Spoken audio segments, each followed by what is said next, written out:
Padre precioso y maravilloso, te damos gracias por darnos delante. Gracias porque nos permites correr a tu presencia, Señor. Lo que queremos hoy, buscar tu corazón, tu rostro, tu presencia, permitir que nuestro corazón se sintonice con él. Permitir, oh Dios, que puedas hacer tu obra en nuestras vidas completamente, porque necesitamos de ti, Señor. Porque Dios del cielo, Señor, eres tú el que obra en nuestros corazones. Nadie lo puede hacer, Señor. Solo tú tienes el poder y la autoridad para restaurarlo, sanarlo, transformarlo, Señor. Por eso estamos aquí para honrarte, para bendecirte. Estamos aquí para rendirnos delante, para que sea tu obra en nosotros, Señor. Nuestra vida sea tocada por algo especial. Damos que lo hace siempre, Señor. Queremos que hoy sea especial, porque tú eres bueno con nosotros.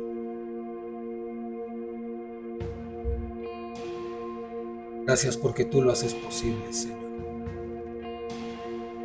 Gracias sublime es Gracias porque no es por nuestras fuerzas humanas ni por lo que hayamos hecho, tomaste mi lugar, sino por pura gracia tuya, porque nos amas. cargaste tú mi cruz, Precioso eres, Señor. tu vida diste allí y ahora libre soy. Jesús, te adoro por lo que hiciste en mí.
Solo tú eres digno de nuestra alabanza y nuestra adoración, Señor.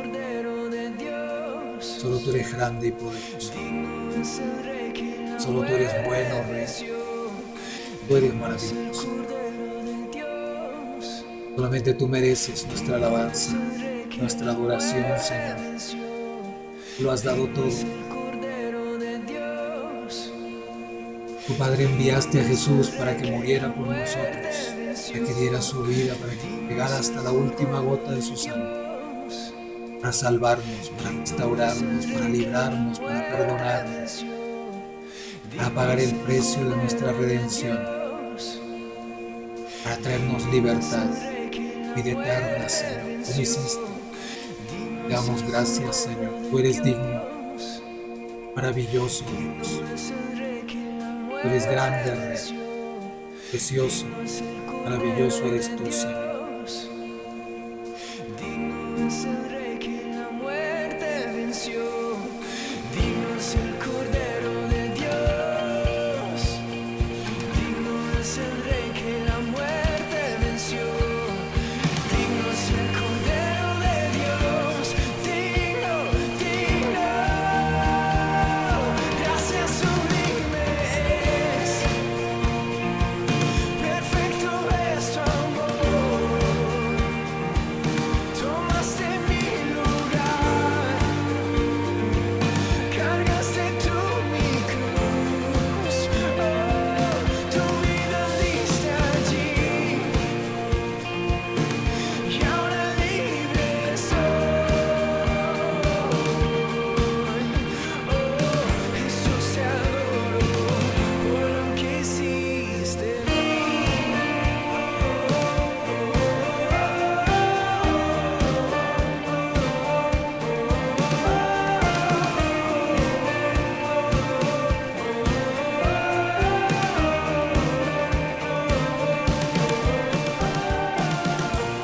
Gracias, precioso Dios,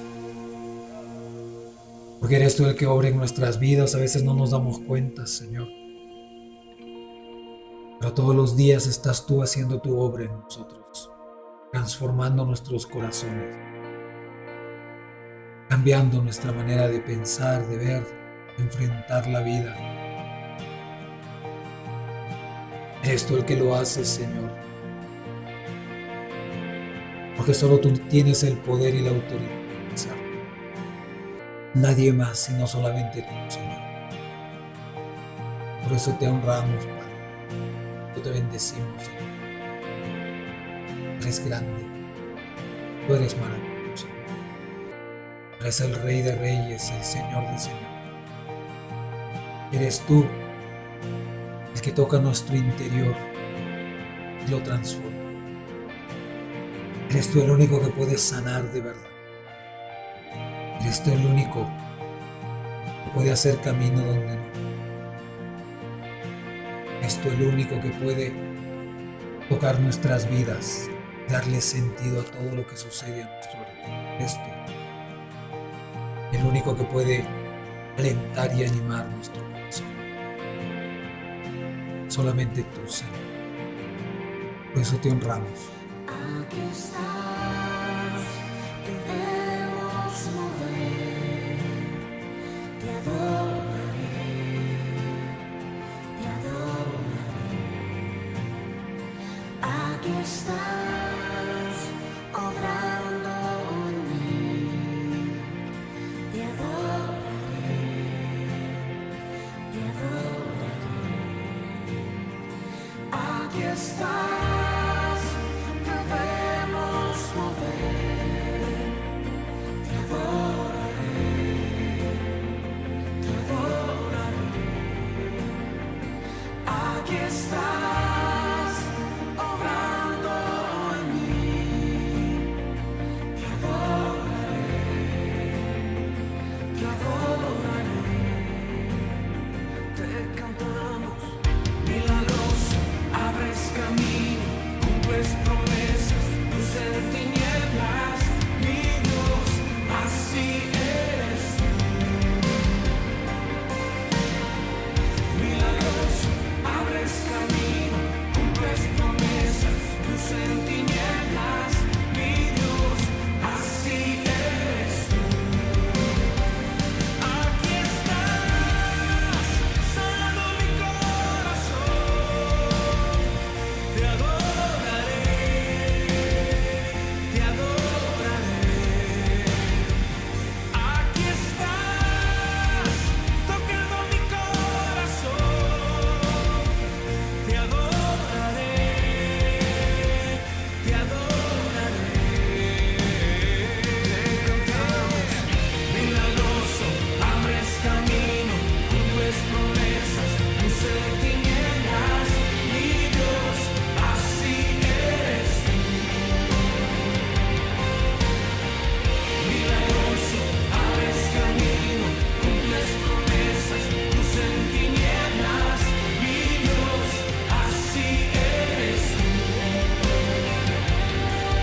estás obrando, siempre estás obrando, aunque no pueda ver, estás obrando, aunque no pueda ver, estás obrando, siempre estás obrando, siempre estás obrando, aunque no pueda ver, estás obrando, aunque no pueda ver, estás obrando, siempre estás obrando, siempre estás obrando, aunque no pueda ver, estás obrando, aunque no pueda ver, estás obrando, siempre estás obrando, siempre estás obrando. Sí, Señor, tú siempre estás obrando en nuestras vidas, en nuestros corazones, Señor. Muchas veces no nos damos cuenta, pero tú nos estás transformando. Porque tú nos amas, pero no nos dejas como estamos. Tu deseo es vernos crecer, madurar, aprender, ver, conocernos a nosotros mismos, hacernos responsables de nuestras decisiones. Tú quieres vernos madurar, quieres vernos enfrentar con valentía lo que necesites de nosotros. Y para lograrlo, Señor, siempre estás obrando. Siempre estás transformando nuestras vidas, nuestros corazones. Siempre estás, Señor, dando nuestro ser. Siempre estás transformándolo todo, Señor. Porque así eres tú, Señor. Maravilloso eres.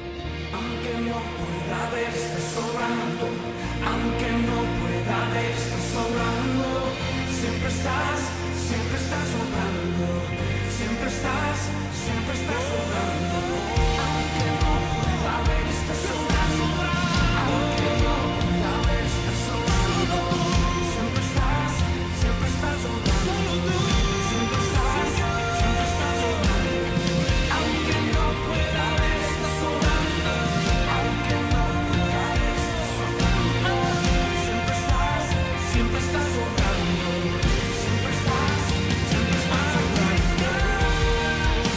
debemos mover, te adoraré,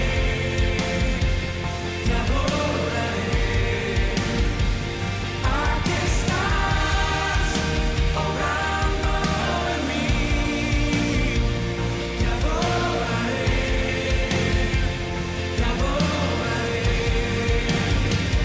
aquí estás, salvando mi corazón, te adoraré,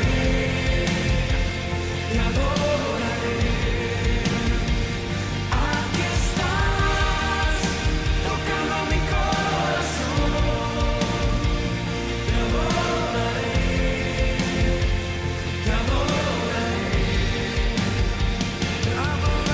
Jesús. Gracias, Jesús, a ti te damos.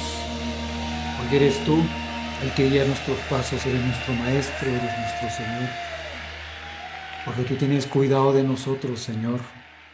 Porque tú quieres nuestro bien, siempre. Y por eso podemos vivir confiados delante de ti, sabiendo que estás en control, sabiendo que cada detalle está en tus manos siempre, y que siempre eres tú el que dispone al final, porque tu poder está sobre todo poder, tu nombre está sobre todo nombre y tu autoridad sobre toda autoridad. Precioso eres, Señor. Te damos gracias por la oportunidad que nos das de estar aquí. Queremos oír tu voz hablándonos.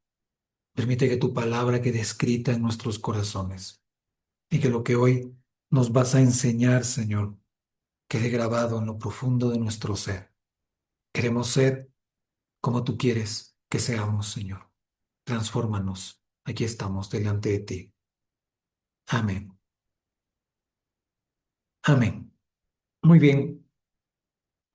Eh, Hoy día toca hablar de ese propósito precioso que tiene Dios con nuestras vidas, porque Él no nos ha traído a este mundo para ver qué pasa. no somos un experimento y no somos un descuido de parte suya. Cada ser humano tiene un plan y un propósito en el corazón de Dios. El enemigo y el mundo quieren alejarnos de ese plan y de ese propósito. Pero Dios, en su misericordia y en su bondad y en su amor, siempre quiere que regresemos a ese plan. Y de eso se trata, justamente este tema. Porque si algo tenemos que entender es que si hay un plan y un propósito para nuestras vidas, entonces la voluntad de Dios es lo que tenemos que buscar. Y para muchos creyentes siempre es esa la pregunta. ¿Cuál es la voluntad de Dios para mi vida? Y lo que estamos intentando es, en todo el orden cronológico de la Biblia, encontrar esos principios o o esos momentos en que Dios nos dice de alguna manera cuál es su voluntad para nuestras vidas. Esta serie de temas que llamamos su voluntad están basadas justamente en este versículo que vamos a leer. La pregunta de hoy es: ¿prosperado? ¿Nos sentimos personas prósperas? ¿Estamos prosperando? ¿Qué significa eso? Porque mucha gente cuando escucha prosperidad piensa solamente en el dinero y por ahí no necesariamente va la cosa. Entonces vamos a analizar qué nos dice la Biblia sobre esto. Efesios 2:10 dice: porque somos hechura suya, creados en Cristo Jesús para buenas obras, las cuales Dios preparó de antemano para que anduviésemos en ellas. Dios no solamente nos ha traído a este mundo para ver qué pasa, no. Él nos ha traído a este mundo con un plan y un propósito, ya lo dije, y ese plan y ese propósito incluye buenas obras. Y Él quiere que seamos, lo dice bien en Juan cuando hace la parábola de la vid, y dice que nosotros somos como esos pámpanos, esas ramas de la vid, que pueden parecer insignificantes, delgaditas, quizás largas y extensas, pero y que llevan el fruto, pero llevan el fruto si están pegados a la vid. Y el Señor ahí dice claramente que Él es la vid y nosotros los pámpanos, nosotros somos sus ramas. Es decir, nosotros tenemos que permitir que todo lo de Dios fluya a través de nuestras vidas para que se produzca el fruto. Y aquí en Efesios, Pablo está diciendo que somos hechura suya, pero que hemos sido creados para buenas obras con un propósito. Y esas buenas obras ya Dios las ha preparado de antemano, porque Él sabe para qué nos ha hecho. Y entonces Él sabe para qué somos buenos. Y Él sabe para qué estamos aquí. Y entonces de eso se trata.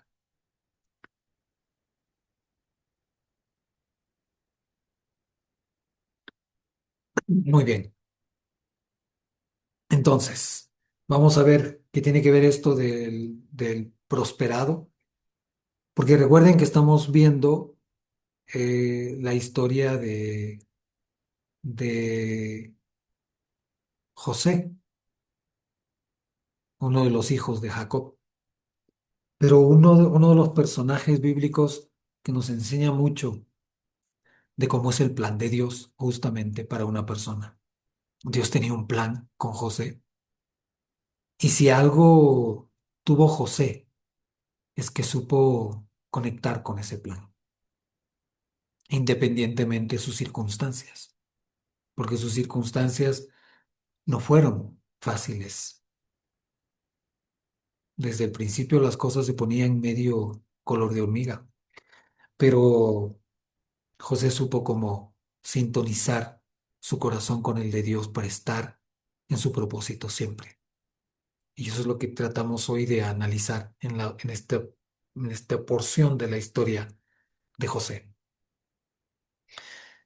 Miren lo que dice Génesis 39 del 19 al 23. Esto ya después de lo que vimos el mes pasado. Recuerden que el mes pasado estábamos hablando de justamente la historia de José y de cómo de alguna manera se vio involucrado en una situación complicada con la esposa de Potifar. pero eso ya no lo vamos a comentar hoy. Pero esto es lo que sigue y lo que sucedió después. Dice así. Y sucedió que cuando oyó el amo de José las palabras que su mujer le hablaba, diciendo, así me ha tratado tu siervo, se encendió su furor. Es decir, Potifar fue a contarle a su esposo lo que supuestamente había pasado y le echó la culpa a José. ¿Y qué sucede? Miren lo que sucede. Y tomó su amo a José y lo puso en la cárcel, donde estaban los presos del rey, y estuvo allí en la cárcel. Entonces, lógicamente, después del cuento que esta mujer le hizo a su esposo, él se llenó de furor, como dice allí el verso 19, y mete a la cárcel a José, que sabemos que era inocente, pero así sucedió. Y el problema en este mundo, lamentablemente, es que la injusticia en muchos lugares se está normalizando. Y eso es muy triste. Es muy triste. Hoy por hoy, por ejemplo, aquí en el Perú, se habla mucho de la delincuencia, sobre todo de esa delincuencia que cobra cupos para permitirte trabajar, para permitirte seguir adelante. Y para mucha gente eso parece nuevo, como si nunca hubiera existido.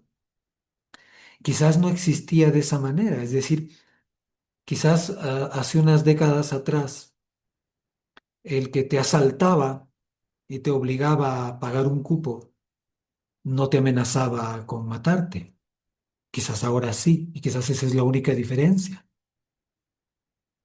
porque es exactamente lo mismo lo que sucedía antes con esa única diferencia, es decir, no amenazaban con matarte, pero de repente sí amenazaban con no hacer avanzar tu trámite. Literalmente te asaltaban,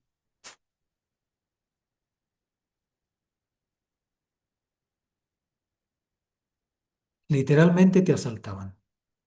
No te ponían una pistola delante, no te ponían un cuchillo al cuello, no te amenazaban con matarte, pero te pedían un cupo para que pase tu trámite.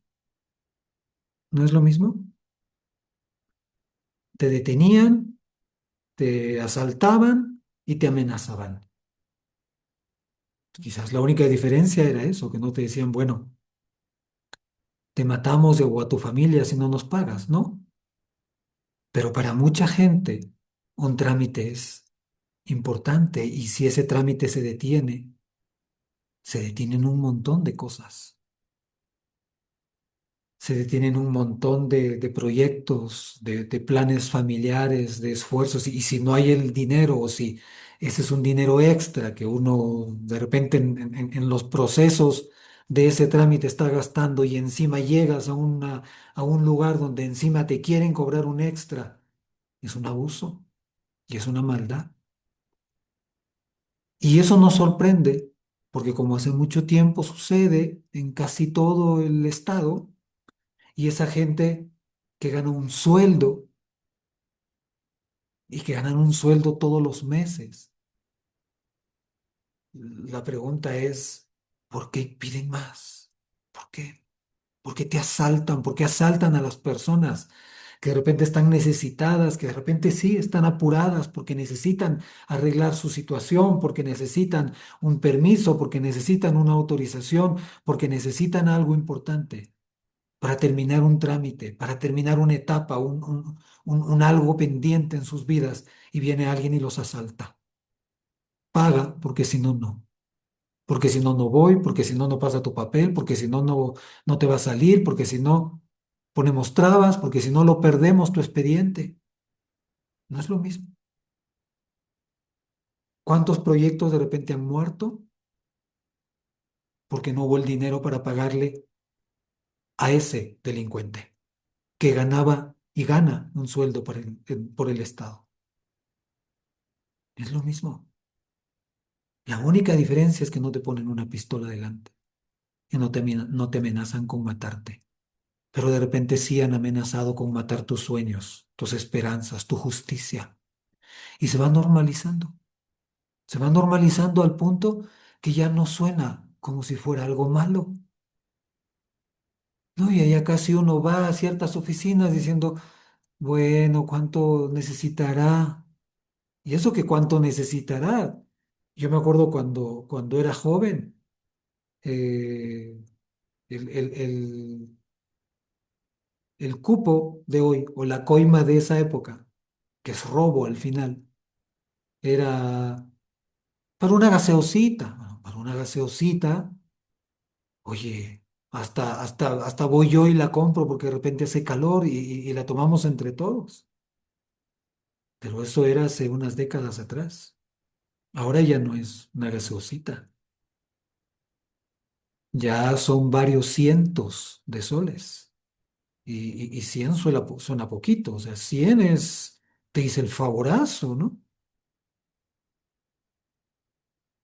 Delincuencia, injusticia, porque es injusto que algo que tiene que seguir su proceso sea retenido porque alguien te asalta con un cupo o con una coima o con una gaseosita, porque hasta eso estaba mal.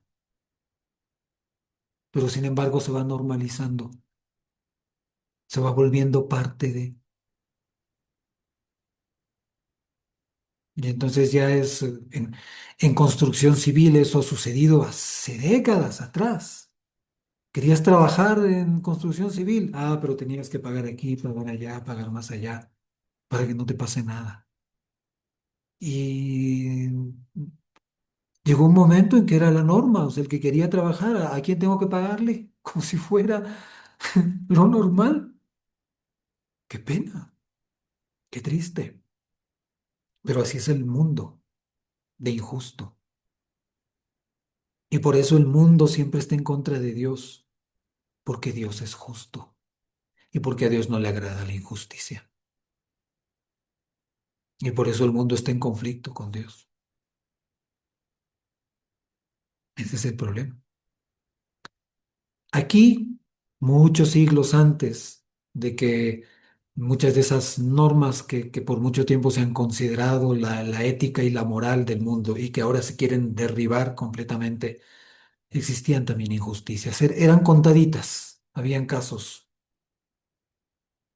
no tan normalizados como ahora, pero tristes igual, porque la injusticia es triste.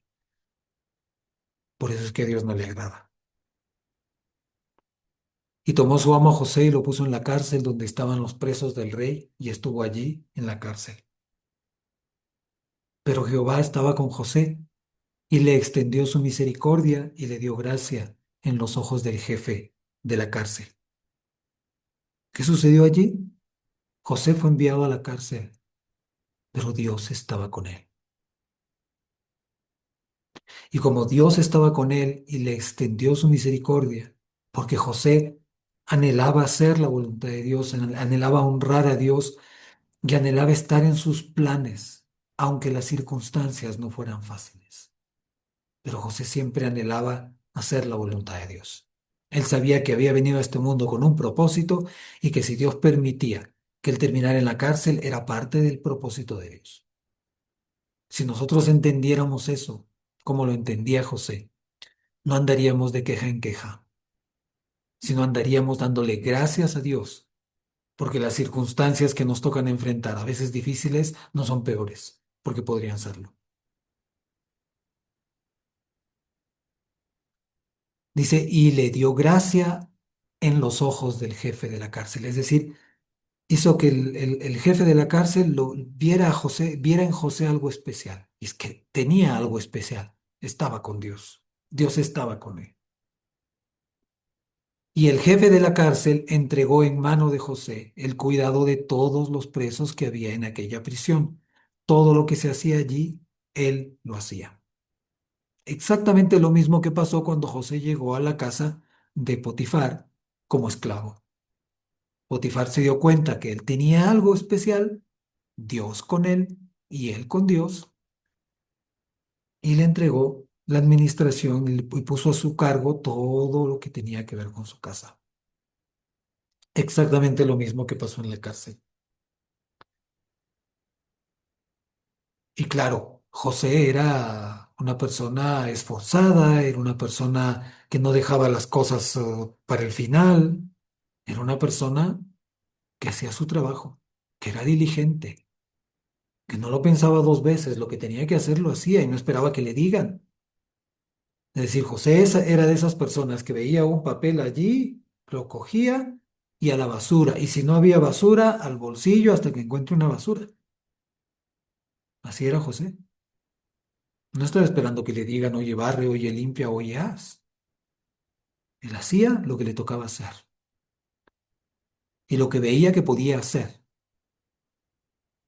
Por eso es que la gente de autoridad lo miraba de manera especial. Y José era así porque Dios estaba con él y él estaba con Dios. Y el anhelo de José era hacer la voluntad de Dios. Entonces, Señor, yo estoy aquí, esto es lo que me toca adelante, pues vamos a hacer tu voluntad. No necesitaba en atender el jefe de la cárcel cosa alguna de las que estaban al cuidado de José, porque Jehová estaba con José, y lo que él hacía, Jehová lo prosperaba. Cuando nuestra actitud es la correcta, cuando estamos dispuestos a hacer la voluntad de Dios, aunque sea difícil, aunque sea complicado, aunque no sea lo más agradable, o enfrentar lo que tenemos delante, aunque no nos guste, sabiendo que Dios está en control, confiando en Él, buscándole a Él, haciendo lo que es correcto, no injusticias ni maldades, sino haciendo lo que es correcto, aun aunque lo correcto vaya en nuestra contra. Dios bendice, Dios respalda, Dios prospera. Y el detalle es ese, porque nosotros, les decía al inicio, tenemos un concepto de prosperidad que casi siempre lo llevamos por el lado de los recursos económicos y entonces pensamos que es más próspero el que más cosas materiales tiene, o es más próspero, por ejemplo, intelectualmente el que más títulos universitarios o posgrados tenga. Y Dios no ve las cosas así. La Biblia habla de José, el esclavo que terminó injustamente en la cárcel como una de las personas más prósperas. Ya en ese momento, después prosperó de verdad y ayudó a todo el pueblo de Dios, a su familia primero y a todo el pueblo de Dios prácticamente. Pero el proceso para llegar allí no fue fácil. José no nació diciendo yo voy a ser administrador y desde ahora todos tienen que obedecerme porque soy el administrador. No, así no fue. Y lo que tenemos que entender en la vida de José es justamente eso, que el que quiere ser servido primero tiene que aprender a servir, que el que quiere ser obedecido primero tiene que aprender a obedecer,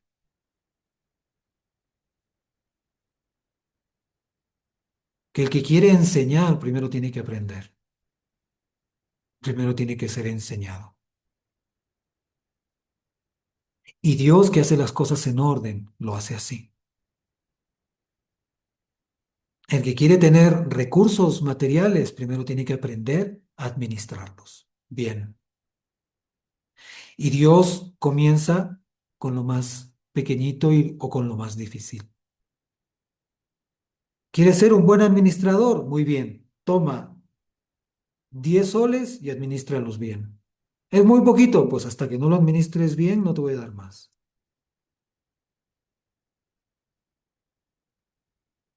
¿Quieres ser servido un día? Muy bien, a servir.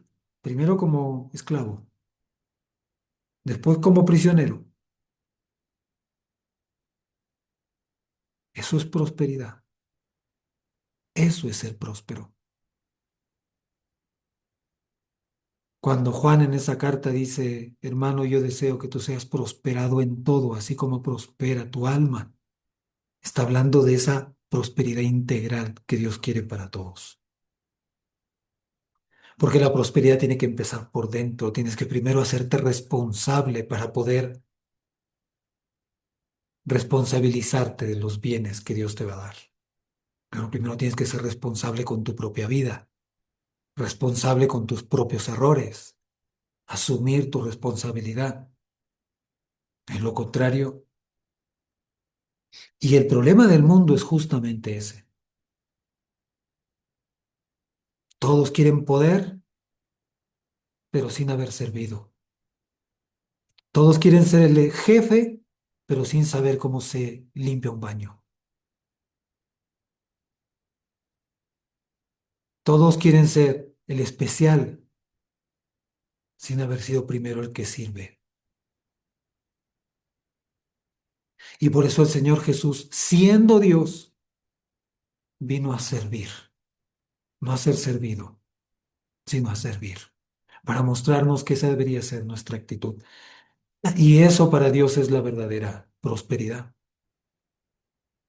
Y la verdadera prosperidad no es que un día te vaya bien, no, la verdadera prosperidad es lo que tenía José mientras fue hijo, mientras fue esclavo, mientras estuvo en la cárcel y después mientras fue administrador.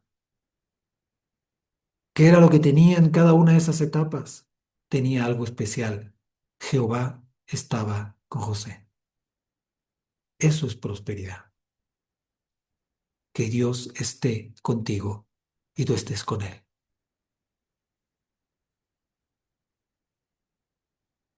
Nosotros los creyentes, los cristianos, tenemos al Espíritu Santo con nosotros. ¡Qué prosperidad!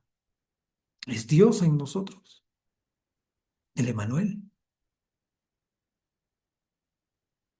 Dios con nosotros. Deberíamos vivir cual José. No importa si somos hijos o esclavos o prisioneros o administradores, que se note que Dios está con nosotros, que el Espíritu Santo está en nosotros. Por eso es que el Señor Jesús dijo, yo he venido a que tengan vida en abundancia. Y muchos cristianos dicen, bueno, la abundancia no la veo, es que no la tienes que ver, está dentro. La señal de que eres una persona próspera es que tienes al Espíritu Santo dentro de ti porque has creído. Y si has creído, lo que tienes que seguir haciendo es creer y seguir creyendo para que así vayas creciendo y tu vida se vaya transformando cada vez mejor para bien. Eso es prosperar, ¿sí? Lo que hace un ser humano que comienza primero contando, después sumando, escribiendo las letras, después las sílabas, después las palabras o como se haga, no importa el método, eso es prosperar. Y después de allí vas aprendiendo otras cosas y luego de allí vas especializándote en otras cosas, eso es prosperar. Y si todo eso lo haces con Dios, estás prosperando de verdad, estás creciendo de verdad. De eso se trata, el plan de Dios. Esa es su voluntad y eso es lo que tenemos que aprender. ¿Eres una persona que ha prosperado? ¿Eres alguien que está prosperando? Tienes a Dios contigo si eres creyente. El Espíritu Santo mora en ti. Tienes de repente algo más de lo que tenía José en ese tiempo. Si José logró hacer todo lo que hizo, ¿qué esperamos los creyentes hoy? El Señor está en nosotros y eso es probablemente más de lo que tenía José. ¿Qué dice Primera de Juan 4:4? Mira lo que dice, hijitos, vosotros sois de Dios y los habéis vencido porque mayor es el que está en vosotros que el que está en el mundo. Tú tienes al Señor Jesús contigo, al Rey de Reyes, al Señor de Señores. Tienes al Juez de Jueces como Padre. Tienes al verdadero intercesor dentro de ti, el Espíritu Santo. ¿Qué más necesitas? Mayor es el que está en vosotros que el que está en el mundo. Sí, pero que el enemigo tiene poder ahí en el mundo, poder engañoso, alucina, la gente le concede ese poder, le da autoridad delante de Dios. No es nada, nada, ya está vencido, fue vencido en la cruz. Mayor es el que está en vosotros que el que está en el mundo. Esa es nuestra verdad y por tanto deberíamos vivir en esa verdad. Y miren lo que dice Mateo 28 del 19 al 20. Aquí el mismo Señor Jesús. Dice, por tanto, id y haced discípulos a todas las naciones, bautizándolos en el nombre del Padre y del Hijo y del Espíritu Santo, enseñándoles que guarden todas las cosas que os he mandado, y he aquí yo estoy con vosotros todos los días hasta el fin del mundo. Amén. El Señor está con nosotros todos los días. Claro que ese estar con nosotros tiene un propósito y justamente aquí lo que llamamos los cristianos la gran comisión es ese propósito. Id y haced discípulos por donde nos toque estar. Ojo que no se trata porque si el versículo 19 dice id y haced discípulos a todas las naciones, entonces usted puede decir, pero yo trabajo aquí nomás en este lugar y no salgo a ningún lugar, o sea que yo no puedo. No, no, no. No necesitas ir a una nación. Si eres de los que viajan, pues anda a las naciones que vas y haz lo mismo, haz discípulos. Pero si te toca estar solamente en un lugar, pues en ese lugar haz discípulos. De eso se trata. Y bautízalos en el nombre del Padre y del Hijo y del Espíritu Santo y enséñales que guarden todas las cosas que el Señor te va enseñando o te ha enseñado a ti, con la certeza y la seguridad que Él está con nosotros todos los días, hasta el fin del mundo. ¿Qué más nos falta? Todo lo que hizo José. Como hijo era el hijo que obedecía a sus padres, lo que sus padres le decían, eso hacía. Sus hermanos le tenían envidia por eso. Como esclavo, fue tan buen esclavo que se convirtió en el administrador en la casa de su amo. Como prisionero, injustamente metido en la cárcel, también fue el mejor de los presos, al punto de convertirse en el administrador de la cárcel.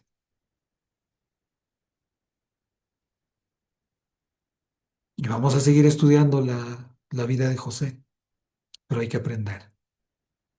Un día fue prácticamente el segundo en todo el imperio egipcio, porque Dios lo había preparado. Comenzó a administrar porque primero había servido, porque Dios lo preparó. Y esa es la parte que los cristianos tenemos que entender, las circunstancias que nos tocan que enfrentar cada día, sobre todo esas que son difíciles o tristes, nos están preparando para algo más grande, para que el plan de Dios para nuestras vidas se cumpla. Y va a ser bueno, con toda seguridad, porque Dios es bueno.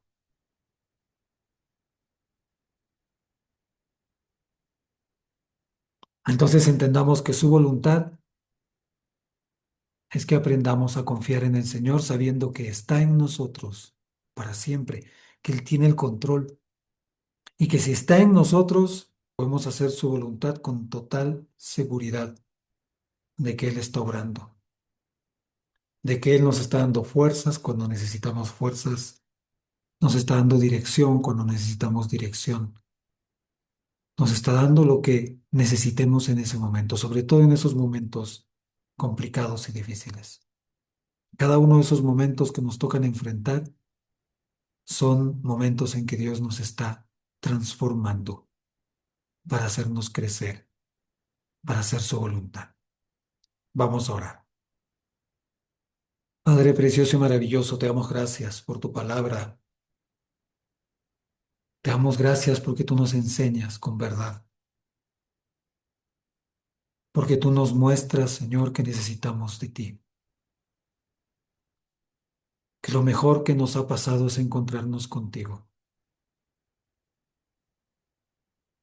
que así como estuviste con José en sus momentos difíciles, estás con nosotros en los nuestros.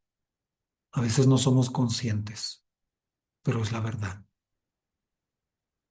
Tú permites algunas situaciones difíciles porque sabes que a través de ellas nos haces crecer, madurar, aprender, entender y transformas nuestras vidas. Por eso te damos gracias, Señor, porque podemos confiar y estar seguros que lo que nos toque hacer, lo que tú permitas que tengamos que enfrentar en el día a día, tiene un propósito en tus manos. Y tu voluntad es que aprendamos a agradecer tu presencia, la presencia de tu Santo Espíritu, a valorar el hecho de que no estamos solos, de que eres tú el que nos da fuerzas, aliento, dirección, el que nos sana, el que nos bendice. Eres tú, Señor. Lo tenemos todos y te tenemos a ti, porque tú eres bueno con nosotros. Padre, yo te pido de manera especial tu bendición por cada una de las familias representadas en esta reunión. Sé tú tocando los corazones de cada uno de los integrantes de nuestras familias, transformando sus vidas con tu presencia y con tu amor, con tu palabra, que caigan rendidos siempre delante de ti, honrando y reconociendo tu autoridad, y que sus vidas sean transformadas, Señor, por tu amor y tu poder. Gracias, Padre, porque eres tú el que lo hace posible. Quedamos en tus manos, en el precioso nombre de Jesús, tu Hijo amado. Amén y amén.